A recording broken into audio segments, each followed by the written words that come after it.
ભાઈ આજે જે અહીંયા પાસ 2 ની શરૂઆત થવા જઈ રહી છે અને એમાં જે આપણી સરકાર સામેની મુખ્ય માંગણીઓ છે, કઈ પ્રકારની લડત છે અને કઈ માંગણીઓ છે આપણી? પાટીદાર આંદોલન સમિતિ પાસ 2 શિક્ષણ ક્ષેત્રની અંદર આધુનિકતા, ટેકનોલોજી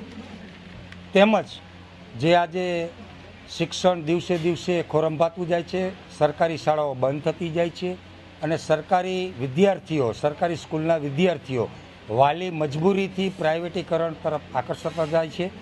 એ સંદર્ભે પાસ ટીમ એ નક્કી કર્યું છે કે ગુજરાતની અંદર સરકાર પાસે પ્રાઇવેટ સ્કૂલની સમકક્ષ સરકારી શાળાઓની ભૌતિક સુવિધાઓ માગવી, ટેકનોલોજી યુક્ત એટલે કે ટેકનિકલ યુક્ત શિક્ષણ માગવું, તેમજ